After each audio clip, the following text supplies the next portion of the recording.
anyway, I said from Politadick, and represented there. And it was an honor to get the request by Sharon to come up and speak here. We have a chance this year to take back control of our legislature, both the House, the Senate, and the executive. If we don't get people out to vote, we may lose that chance, and we may never get that back again. So we need people like Sharon. I know her opponent has came to me on numerous occasions, want my support, and I cannot give it to him. I will support Sharon 100%. Her opponent is pushing the binding caucus, and that's something we can't have. We got into that in the House, and we can't have that. Okay, if you don't know what a binding caucus is, when we show up, we give our word, our oath, I guess, to the speaker. We will do whatever they want us to do. We will vote how they want us to vote. And basically what it does is takes your power, your voice, away from your legislator.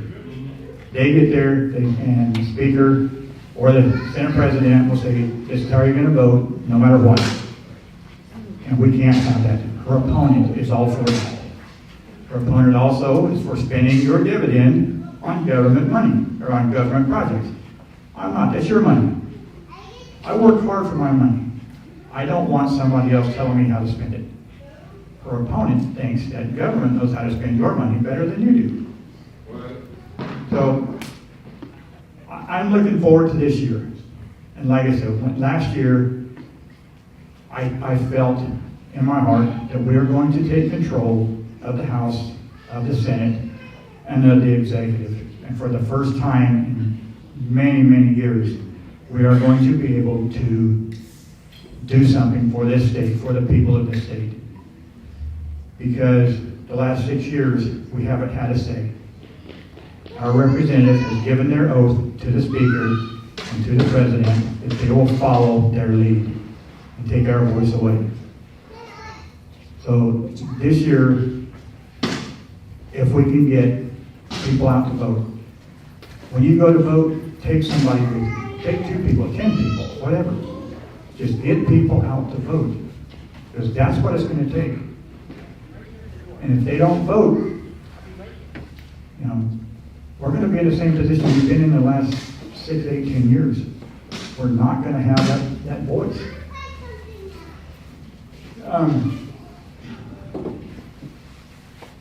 I was in the minority down there, and I didn't like it. It was very difficult. And to give you an idea how this binding caucus works, I had a bill to name a day after Hobo Jim. Who would want to go against that? I mean, Hobo Jim is an icon worldwide. I had 30 names signed on to this bill. I couldn't get it out of committee. That's how the binding caucus goes against the minority. You're in a minority, we don't want anything to do with you, we don't need you. They have what they call a rule of 21 or rule of 11. 21 controls the House, 11 controls the Senate. And unless you're in that, if they don't want anything to do with you, they will just boot you out. So we need to take control of the House, of the Senate, and of the executive branch. Or we can listen to you. You tell us what you want us to do, we will be able to do that. But as of right now, we don't have it. So voting in Fairbanks, Bart LeBon won by 1 vote. 1 vote makes a difference. I have told people, in my district, I had a guy come to me, very outspoken on something that happened down there. But I asked him, I said, well, do you vote? He says, no. I said, why not? He says, I've never seen it done any good. I kept on. Now he will vote. I made him understand 1 vote makes a difference. Your vote makes a difference. My vote makes a difference. So we need to talk to our neighbors. If they say they don't vote, ask them why. Because what your neighbor does will control you. That's right. your vote can control them. And they don't understand that. People are so disenfranchised with our voting system that they don't want to vote. We have to turn that around and make them understand. If we're going to make a change, they have to vote. Senator Shower has fought this for years. You know, it is voter integrity.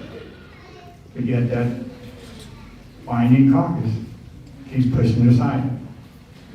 We have to stop that. We need to get our integrity back. We need to make our voice count. And the only way to do that is by voting and making people understand that we have to vote. So, and we need people like Sharon, myself, Senator Shower. We have some really good people in the House and in the Senate, but we don't have enough. To give you an idea, this year, if the election went perfect, we would have, I believe it was 58 out of 60 would be Republicans. We know that's not going to happen, but like there are a lot of good people running. We need them in there to help the ones that are already there. So I support Sharon, and I have since she was running for lieutenant governor. And to be honest, when I first met her, I wasn't too sure about her. But over time, I've come to love the lady. She is honest. I thank you for your service in the military and your integrity. So that's why I'm here, to support Sharon, and I hope that you all tell your neighbors, get out and vote for Sharon Jackson. Thank you.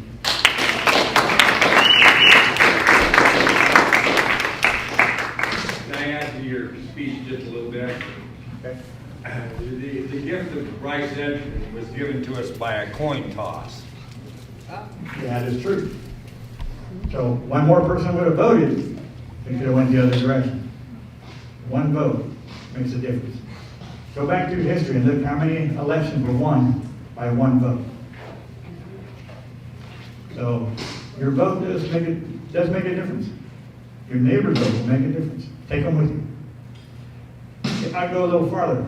Ben Carpenter, who's my neighbor, he was winning by 3 or 4 votes. He's got 3 kids that did not vote for him. They didn't vote at all.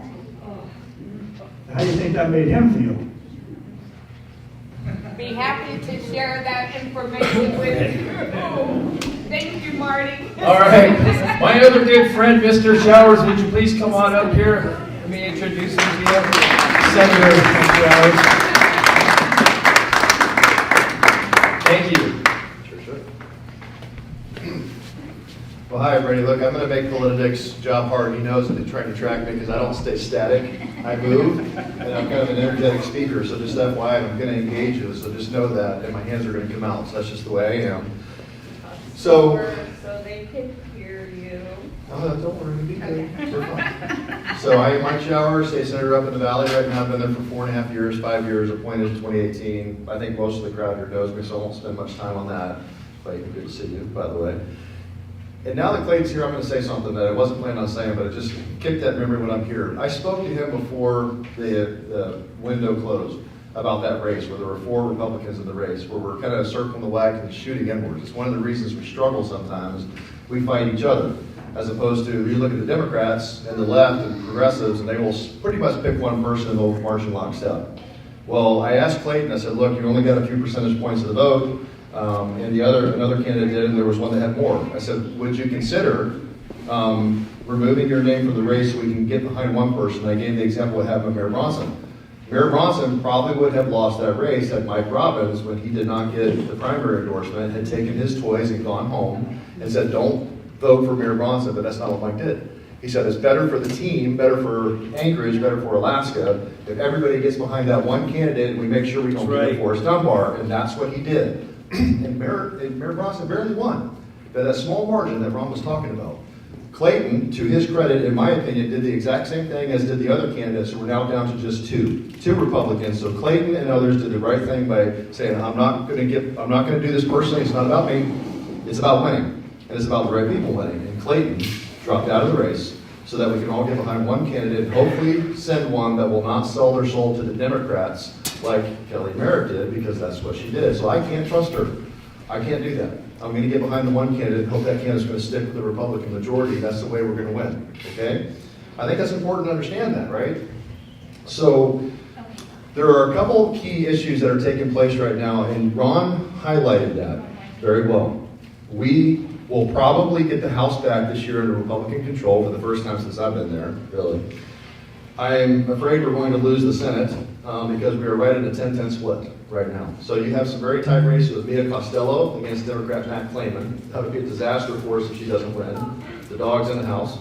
You would also have the race for Roger Holland versus Kathy Giesel. And having lived under the iron rule of Kathy Giesel, I'm here to tell you that would be bad news for the Senate and the state and all of us, because that is not a person that I want to work with again after living to what she did to a whole bunch of her Republican colleagues.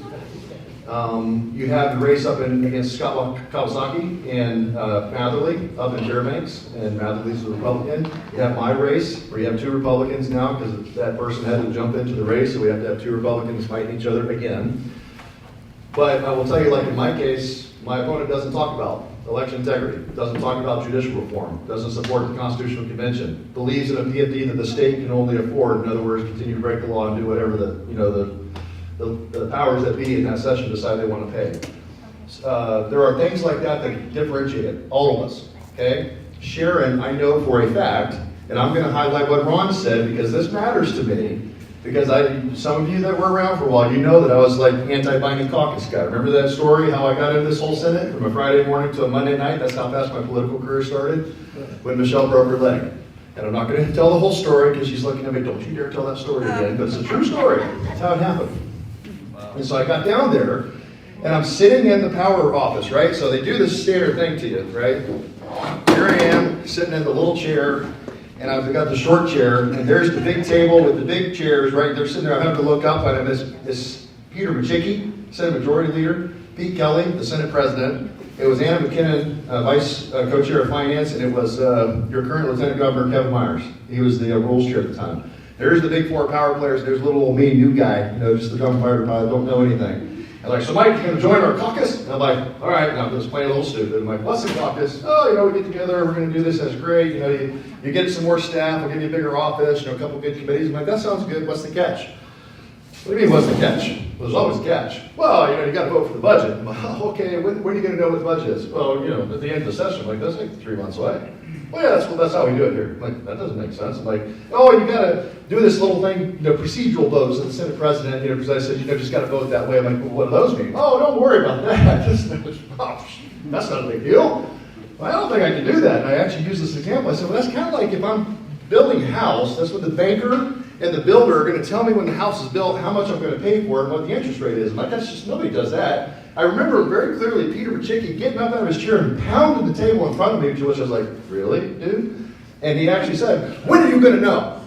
I'm like, when I make my mind up. And I told Pete, I said, I'll give you an answer in a week. So I sat and thought about it and talked to people and said, you know what, my vote's not for sale.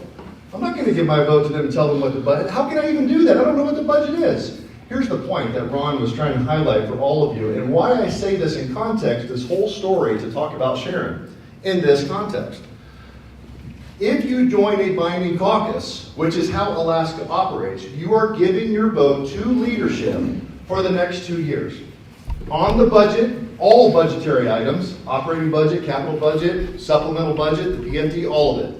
They are going to determine what you get through your representative. Not your representative, not you, what they decide. Ask me how I know, because I've watched it operate for 5 years now. It doesn't work that way, folks. You don't sell your soul. You don't give your vote. Who do I work for? Me. That's correct. I work for you. I don't work for a party. I don't work for leadership in the Senate or the House. I don't work for a caucus. I work for you. You, right? I'm a public servant, not a public master. Sharon understands that. Ron understands that. Clayton and others that are running, they understand that. So I didn't join the binding caucus. It caused a bit of a stir. I've been fighting that ever since. For the first time in many years, the Senate, the last 2 years, has not had a binding caucus. The House does, because I go back to Kelly Merritt, who sold her soul to Democrats. That one person gave them 21 people to control the House, It's been under House Democrat control for the last 2 years, and 2 years before that because of other things very similar. So is it any coincidence, perhaps, that the first time in 7 years we've seen a statutory PFD pass out of the body, the Senate, that did not have a binding caucus, thank you very much, and we passed it, 10-9. Why? Because we were free to vote however we thought best in the interest of our constituents in this state. Where does most of that money go? That PFD? It goes to you. Your hands, the private sector, people that need it. Not everybody does, and that's fine, I get that. But for the bottom half of the middle class and the poor, it's a big deal, and it helps them a lot. And by the way, folks, it doesn't go to government hands, it goes to the people, it goes to the private sector. Supposed to. Well, it's supposed to, that's right. So, here's why that story matters and why I'm telling you this. Sharon, Ron, will not join a binding caucus. I will not join a binding caucus. But Sharon's competitor has said very clearly he will join a binding caucus. I know it because I've asked him. I know it because he was telling other candidates, and I have called those candidates in this election season to ask them, yep, Dan was pushing it, got to have a binding caucus, absolutely. So I had to sit there and explain candidate by candidate throughout the state why you don't want that, and then ask them questions. Well, did you know that? He's like, well, he didn't say that. Wait, did you know that this would happen? Well, he didn't say that. I'm like, of course he didn't say that. He gave you the good part. He didn't give you the bad part, where you give your vote away, and then get in trouble with your constituents when you have to do what leadership says, or they punish you. It's coercion, folks. I'm telling you right now what it is. It's a felony in Alaska law. So some of you know I know Michael does, others, that I did a little research project, and I briefed this on the floor a couple of years ago. I spent 4 months. I called every single state in the union, 49 states, to talk to a House rep or a senator, in some cases multiples throughout the country. And Michelle was there with me. Matter of fact, she was picking a lot of them. She's just randomly calling like offices and other state legislators, and we went through well over 100. And I thought, well, you know, some states are obviously going to use this. You know, we'll find, you know, half of the country, whatever. You know what surprised me? Not one. We are the only at some point. So, ranked choice voting was passed 2 years ago by Citizens Initiative. Mostly dark money from out of the state poured into the state to pass that initiative. It was funded by 3 specific billionaires and the organizations they have. There were more, but that was the primary ones. And it was designed to get Lisa Murkowski reelected, but it has a lot of down-ticket problems because it's given us all these issues with the governor's race and with state house races and the whole thing. It's just a mess. Only state in the union have this, right? Maine has a ranked choice voting, but it was only the top 2. So you still have 2, but now we've got top 4. So you have like a governor's race or a U.S. Senate race. You got 4 candidates you got to choose from. You'd have to, you know, one like here, you got 4 Republicans out of it. They're moved to the general election. You got to choose. So I won't tell you why I think maybe it didn't pass because there was other issues with that and how that played out because I'm Mr. Election Integrity guy. I got a lot of data, but it is what it is. We're here, so we have to understand it. Here's what I will tell you. This is the germane part of it. Number 1. I have Senate Bill 1 already pre-filed, ready to go, which is to strip that sucker out and get rid of it, assuming I go back. George Rouser in the House has it. So our goal is to run it concurrently through both bodies and immediately get that done, to repeal that thing and be done with it forever and give it the death it deserves. We should have never had this thing, and it is terrible. Nationwide, I had in State Affairs, because that's the committee I chair, I had a Maine Policy Institute fellow, as well as a PhD political science professor from, I believe it was Princeton, who's done the deepest dive on ranked choice voting in the nation, to brief us. And what he told us was really bad. On average, in a ranked choice voting event across the nation, from San Francisco to New York and other places where they tried it, the disenfranchisement rate is 11%. That's on average. So they toss out in ranked choice voting about 11% of the votes. So if you had 400,000 Alaskans voting, imagine tossing out 44,000 votes and going, not good. You go, how's that a good system? Normally we toss out a couple thousand because we can't verify, but 44,000 in amongst minorities, English as a second language, those that are senior citizens, and those that have less than a high school education, that rate can be as high as 1/3 of their votes tossed out. And you're going to tell me that's okay? That's a terrible system. And they look at me and say, I was going to suppress the vote because I wanted election integrity. The ones that suppressed the votes want to pass ranked choice voting, not us. We didn't do that. So how do you fix it? And I'll get to you, Michael. That's all the background stuff, blah, blah, blah. We have it, you've got to use it. So here's my point to you. How do you make ranked choice voting work in a way that works for you and how you want to vote? If you have at least 2 candidates that you can stomach, that you like, or if I preferred one and another one, I can deal with that. And we'll use the U.S. congressional race as an example, all right, because it is an issue, right? We're going, how did we get a Democrat for the first time in half a century? Well, because we, as a people, I blame all of us, we split the vote. There was more, way more than enough Republican, undeclared, and nonpartisan votes, because that's the groups that lean right, right? There was more than enough of those to elect a Republican, either Begich or Palin. But too many Begich voters and too many Palin voters said, I will never vote for that other person. And so when one of them fell out and we went to the second round, there was no bump for the other Republican candidate to get above those Democrat votes. We did it to ourselves. I got news for you, folks. That's what ranked choice voting was designed to do. And it worked like a charm for exactly what they wanted. Two of us, two Republicans. Just pick one. Hopefully me, right? But pick one, right? Don't pick both, because that's going to be, first of all, there's only one round, right? Anyways. But the governor's race is another one. There's not 3 there, there's 4. 2 Republicans and 2 Democrats. You know, I know that Bill Walker kind of says he's a Republican, but not really. Not based on his actions. Okay, I look at actions, not words. So in that case, you probably, if Charlie Pierce was your guy, put him down as number 1, but you need to put Dunleavy as number 2, and vice versa if that's your thing. Don't break the other 2. Because I'm here to tell you what those 2 others are going to do. They're going to tell Les Garrett's people, vote for Walker as number 2 and Garrett 1, and Walker will do the reverse. So when they fall out off the bottom of the chart, those other votes will go to the other one, hopefully bump them up high enough, and if Dunleavy doesn't get enough votes from Pierce, because he got the least votes, if that's how it plays out, then you're going to lose that too. And we'll end up with Governor Walker or Governor Garrett. How the heck did that happen? Because that's not how we vote. This is what it's designed to do. It goes back to getting the right candidates, because Sharon's up here now. She moved on me, it was sneaky. So if we can't repeal it, we will potentially lose this state. I don't say these things lightly, folks, because I understand that everybody goes, oh, there's just another election in 2 years, I got it. Everybody says the most important election of our times, but I'm here to tell you, between the Constitutional Convention, and that'll be the last thing I'll talk about here in a second, and answer questions, between ranked choice voting, between where this state sits in the demographics as we are changing, as people are moving out of the state that are the good kind of middle class Americans that love their country, they're going to greener pastures, and you know who's moving into this state? California, Oregon, and Washington, and they're bringing that virus with them. The kind of stuff that is anti-resource development, anti-PFD, big government, social stuff that just makes your head spin. All right, so it matters this time around. If there's questions on RCV, ranked choice voting, I will gladly answer those at the end here, but I know, Michael, you had one, so go ahead. I actually have 2. One is just a statement. You should rank the real red, not rank the red. But that's why I said it's not the best way to say it. It's a little exactly. But my question is a bill that addresses the unconstitutional nature. So if it's kicked to the court, then the Supreme Court has to deal with the unconstitutional nature of that bill. Okay, I like that. And here's what I'll tell you about that, Michael. So I'm going to circle back and do my best Jim Psaki. It's been one of my favorite jokes for the last 2 years. On this, there's a reason why I had Senate Bill 14. And you may or may not be familiar, most people don't, but I'm an election integrity guy. Laura, sister Laura Reinbold was like the COVID person, all that stuff. I was the election integrity and judicial reform guy, right?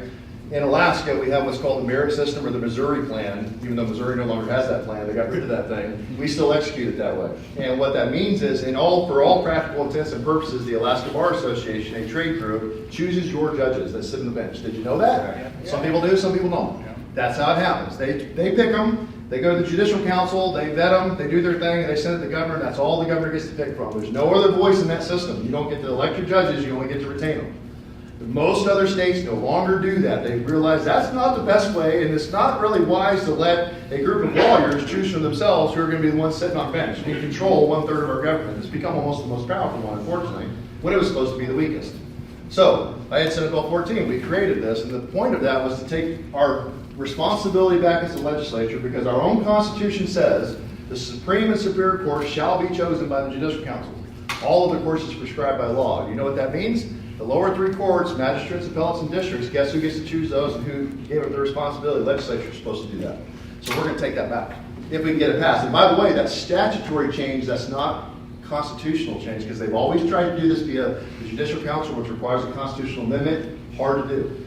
Ours is statutory. I've never seen the court liaison and other folks get that mad at us before when we were doing the constitutional one, because we know they're not going to pass that thing. They were worried about it. You know how mad they've been at us the last 2 years when we figured this out and put in a statutory change? They are angry and coming after us. That's why they formed Justice Not Politics, because they saw that we might win this one.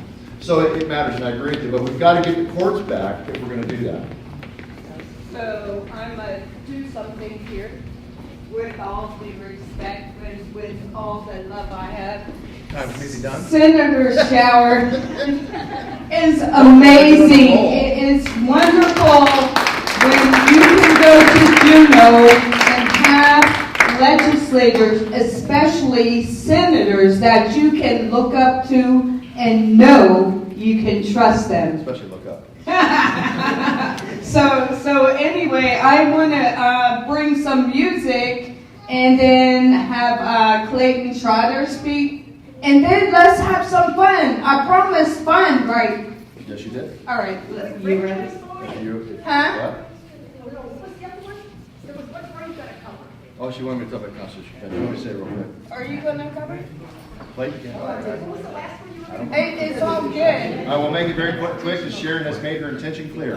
Have fun. Hurry it up, Mike, and be done. Got it. I told you guys, once you give me the microphone, it's dangerous. There. I'll make it fast because she's right, and I don't mean to take this away. All of this is related to Sharon for this because she supports no binding caucus. She supports judicial reform. She supports election integrity. She supports the Constitutional Convention. I'm saying these things not for me or for this, so you understand where she stands. And she's on the right side of the issues. And I don't even mean that politically. I mean the right side of the issues. The last one, ma'am, was Constitutional Convention. So I'll make this as brief as I can. If you'd asked me a year ago, I would have said no. And because I still had a slight sliver of hope that the legislature would do its job and fix the problems, including a comprehensive fiscal plan, doing something with the PFD so we lock it away, a constitutional spending cap change so the current one doesn't work to make it work, and a host of other things that we really need to do, including judicial selection. There's a lot of stuff. When we failed the fiscal policy working group, which I was on last fall, we did that for 35 days. There was 7 Democrats, 5 Republicans. I was one of those 5 Republicans. We worked our tails off for 35 days. We had a comprehensive plan where we all stepped off of our positions to the middle to make it work. It was stable and sustainable moving forward. A big deal. And it included those 2 constitutional amendments of the PFD and the constitutional spending cap. We presented that. Jonathan Christ Tompkins, who is a progressive, and I worked closely, hours and hours on this, and we agreed to come to the middle. He's a progressive. He took that to his leadership in the House, filled with mostly Democrat progressives, and they wouldn't, they about ran him out of the room. They wouldn't even listen to our proposals. And it's at that time that I crossed the Rubicon. I said, I've had it. I know we will not solve our problems. I had become, at that point, a yes vote in the Constitutional Convention. And let me give you a couple quick reasons so I can be done with this. And we talk later offline. I hear all the fear-mongering, and that's all they have to offer you. Listen to the ads. It's all fear. I don't have fear to sell you. I have hope to sell you. I have hope that you'll do it right, or we won't. Right? So they talk about the cost. It could be up to $16 million. I'm like, do you know how much this government spends in one day? Almost $30 million a day. Twice as much as the highest estimate. All of a sudden they're worried about money? They'll write a $30 million check, they don't blink an eye. Oh, but $16 million for the us is terrible. I'm like, that's not the issue. Not at all. It's a way to scare you. Who's going to pick the delegates? You guys are. That's how it's going to happen. Who's going to vote up or down anything that comes out of the Constitutional Convention if you don't like it? You are. You're the safety cross-check for this. It's all baloney. Oh, this is a dangerous thing.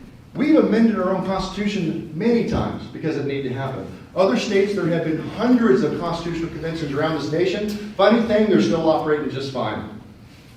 The second oldest constitution on the planet, a little state in northeast United States has had over 200 constitutional conventions. Funny thing, they still exist. They didn't fall apart. Cats and dogs are not living together in that state. It's working just fine. What they're trying to do is scare you. What I will tell you is the real thing that's the issue here is power and control. Correct. Look at who is opposing this convention and what they want you to understand. Oh, be afraid of this. Don't do it because you know what's going to happen. They're going to lose the ability to control the power and the money to their individual special interests, whatever they are. Right. And the way this Constitution is set up, the way this government is set up, the way the power is controlled, they know they stand to lose that if you vote yes and you take over the Constitutional Convention and you do things like changing how we select our judges that are going to take away their ability to control the money and to control the state government. You don't have control of this government. You don't. Special interest does. Ron knows it. Sharon saw it. I watched it this last May. They waited for 4.5 days after that full statutory PFD passed out of the Senate on my amendment, because mine's the one that passed, for a full statutory PFD using the old formula. It passed the Senate, went to the House. They sat on it for 4.5 days until Speaker Stutes could make sure she had enough no votes. And here's where I want you to understand this, folks. I watched, Ron saw it, 100 plus lobbyists of every shape, form, and color for 4.5 days flooded Juneau through the halls until they had their no votes and they killed it. Special interest runs this state. Look at who the opposition is. They don't want you to take the power back. That's why they're scaring you. All of it's bogus. It happens all over the nation. There's nothing wrong with this. It's not abnormal. That's why I believe you vote yes. And since you are the final safety check, I'm okay with that. And I hope that answers enough of your basic questions that can be a more detailed discussion. But I think it's worth the risk. And So if you, it's yes to the Constitution? yes. Yes on one. That's the short answer. Yes on one. And if you think in 10 years, when the next Constitutional Convention question comes up, you're still going to own this state if we don't fix it now, you'd be wrong. Because in 10 years from now, if we don't change it, this state's going to go blue. Based on who's moving here. You'll lose it. And I'm done. Sharon got up again. Thank you, Mr. Showers. Let's give him a hand. He knows his stuff. And I want to tell you, it's more than just a battle here in the voting grounds and here amongst Alaskans here. It's a battle in the heavenlies. Don't forget that we're not warring against flesh, against people. We're warring against powers and principalities and spiritual wickedness in high places that they've aligned themselves with. Okay, it's not just that they're Democrats, it's that they have no more, they're walking in a place called no morality, and they're shoving immorality down our throats. So to unify and to come into agreement as conservative Republicans, voting their Christian character, their Christian beliefs, and including just those who may not be Christian, who are out there, but you have morality. Your heart is for family. Your heart is to see your children and your future in the hands of people that care and that are willing to steward the destiny of this state, financially and morally. So I want you guys to remember this scripture, then I'm going to move on. But it's in 2 Chronicles chapter 30, verse 12. They had an issue in Israel where they needed to come together because they were surrounded by the enemy, kind of like we are right now. Lesser is sitting in office because somebody came in and split the vote. And so anyways, remember this, that God is able to work within us to will to do His good pleasure. Some people say, well, God, you have your own will. God can't change your will. Well, God can put His hand on you and on a nation to unify them for one purpose. So let's pray this. Pray this. Chapter 30 of 2 Chronicles, verse 12 says, the hand of God was also on Judah to give them one heart to do what the king and the princes commanded by the word of the Lord. So God does bring a spirit and anointing for unity. So pray that He releases that in the land. Because we need to win this battle. This is war. Okay, and our children in our freedoms are what they want. Like they said, they're going after Trump, not to get to Trump, but they want to get to you and I.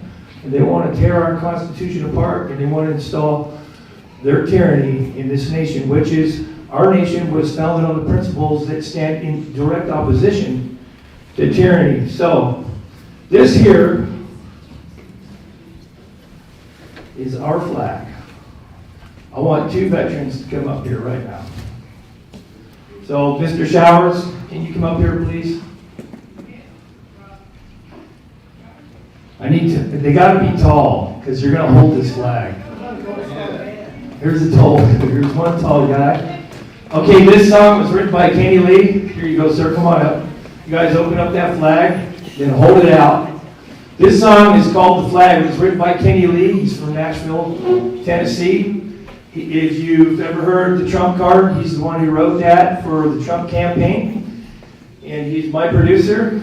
His father and my father were with Special Forces in Vietnam together. And so this song means a lot. So this is why men go to war. They fight for what this flag stands for and what it's been through for us. And it's not just the flag, but it's these men that are holding it. These men that have made... Both veterans. Both veterans, both have made the sacrifice and laid down their lives and represent the many men were no longer with us who paid the ultimate price.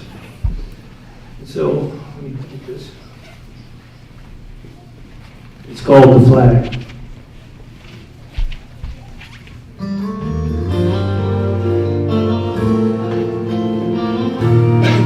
He's singing to you.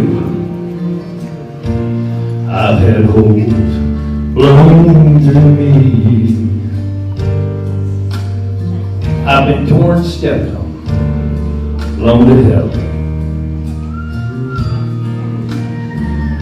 Some even spit into my face. They take a knee, and our country is disgraced. Blood's been shed on me like rain. I've felt your tears in every stain. No matter what you put me through, you can believe I'll always stand for you. Raise me up over the battle, wave me from sea to shining sea. I'm the red, white, blue, I'm here for you. Stop the hate and restore hands.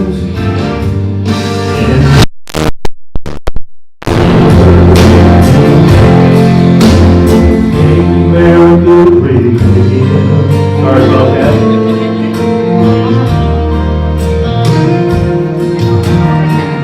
Monuments are coming down. They're pulling statues to the ground.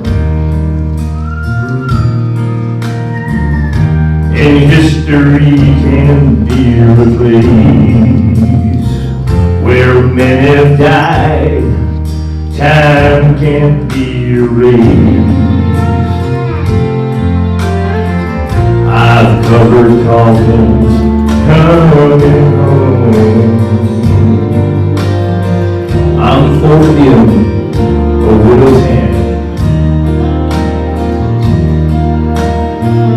Many a wounded, dying man has held me ragged in their hand. And raise me up over the battle, wave me from sea to shining sea. I'm the red, white, blue, I'm here for you. Stop the hate and rush your hands. And try to come together and make America great again.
Thank you. Beautiful.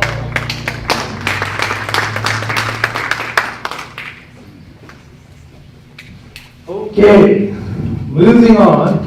Wait, you got a bunch of. we've got an auction. Woo-hoo, we're excited now. So you know that this auction is to raise money for and on behalf of the most wonderful candidate you could ever vote for this district here in Eagle River, Miss Sharon Jackson. So we're gonna need you up here. I need a model. I need a Vanna White. I need somebody who wants to volunteer to just kind of show the products.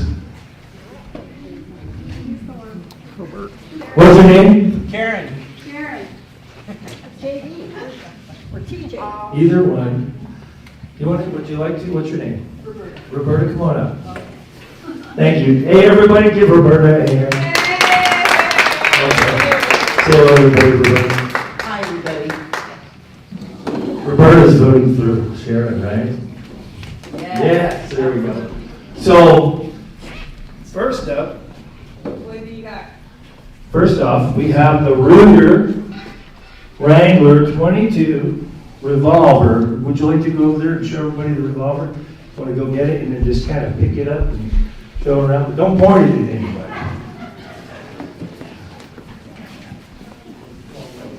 So this,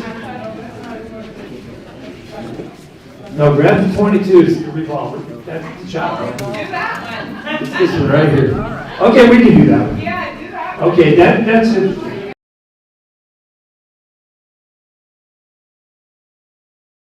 Raise your hand.